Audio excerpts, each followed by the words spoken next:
قرارداد مقاصد ہے، تمام مکاتب فکر کا اس پہ اتفاق ہے۔ آج تک کوئی جھگڑا کسی نے نہیں کیا،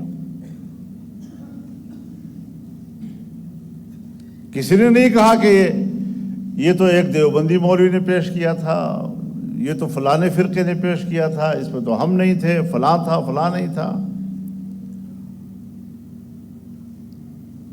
اس کے بعد 1951 میں تمام مکاتب فکر کے علماء کا اجتماع ہوا، ان کی قیادت کا اجتماع، اور ملک کو اسلامی نظام کی طرف رہنمائی کے لیے حکمرانی کے 22 اسلامی دفعات مرتب کیے۔ تمام مکاتب فکر کا اس دن بھی اتفاق تھا، آج بھی اتفاق ہے۔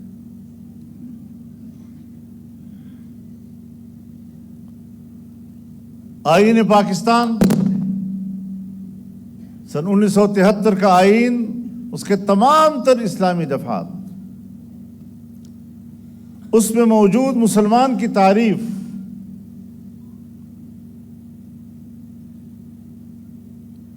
قرآن و سنت کے حوالے سے قانون سازی کا معاملہ،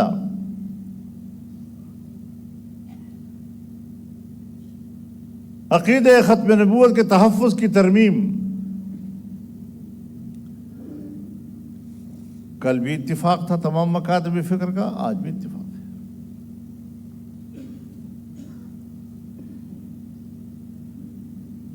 کس فرقے کے عقائد اور اس کی فقہ کے تابع ہونا چاہیے نظام،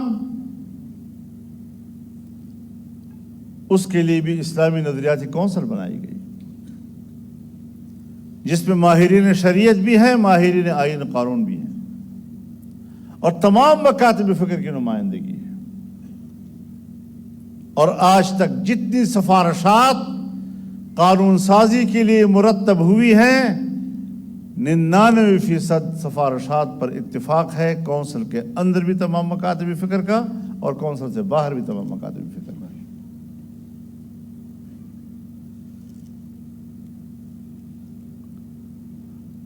اب مکاتب فکر اتفاق کر لیا ہے۔ اگر قانون سازی نہیں کر رہے تو آپ لوگ نہیں کر رہے۔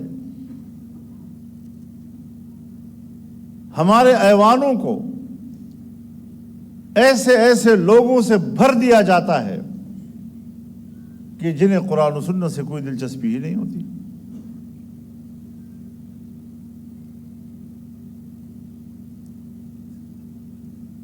سفارشات بھی موجود ہیں، ایک سفارش پر نہ آج تک بحث ہوئی ہے اور نہ قانون سازی ہوئی ہے۔ ذمہ دار کون ہے؟ پھر بھی علماء ذمہ دار ہیں۔ ہاں، ہماری سوسائٹی میں فرقہ وارانہ عناصر موجود ہیں، اس حقیقت کا انکار نہیں کیا جا سکتا۔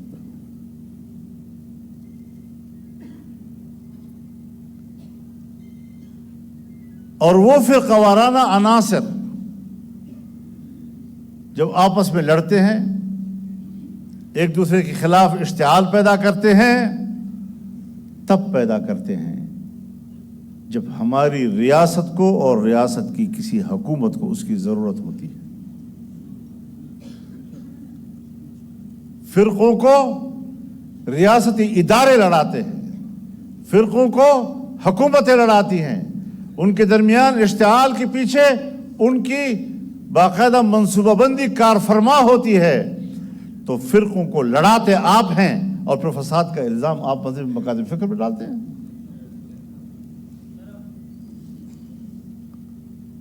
ان باتوں کو ذرا سمجھنا چاہیے۔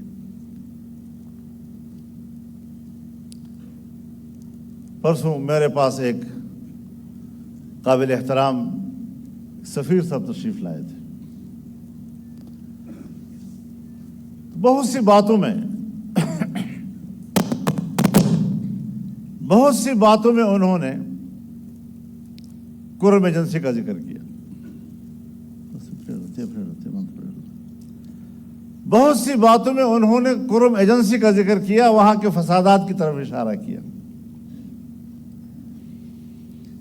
تو میں نے کہا کہ اب آپ یہ سوال کرنا چاہیں گے کہ یہ شیعہ سنی فساد ہے؟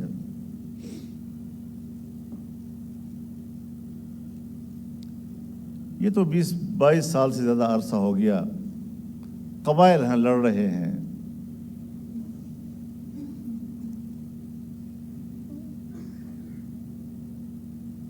لیکن اگر یہ شیعہ سنی فساد ہے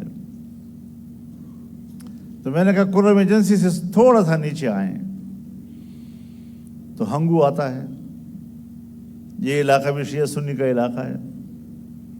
اس سے تھوڑا آگے آئیں تو خالصتاً شیعہ آبادی آتی ہے، ان کے بالکل بیچ میں سے سڑک گزرتی ہے، کوہاٹ کی طرف آتی ہے۔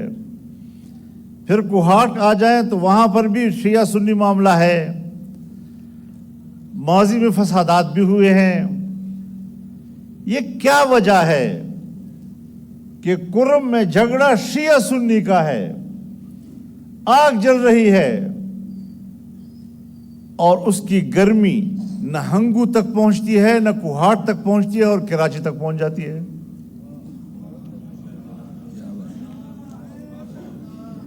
کیا وجہ ہے کہ اس کی گرمی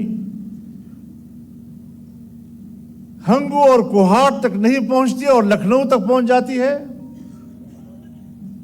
کیا وجہ ہے کہ اس کی گرمی نہ کوہاٹ تک پہنچتی ہے، نہ ڈیرہ اسماعیل خان تک پہنچتی ہے، نہ پشاور تک پہنچتی ہے اور تہران تک پہنچ جاتی ہے؟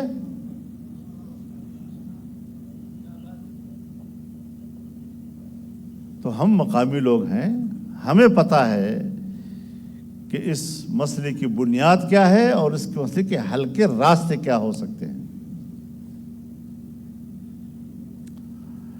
لیکن جو لوگ مسئلے کو اشتعال دے رہے ہیں، ایک فقہ کی تنظیم کراچی میں پریس کانفرنس کرتی ہے، دوسری تنظیم اسلام آباد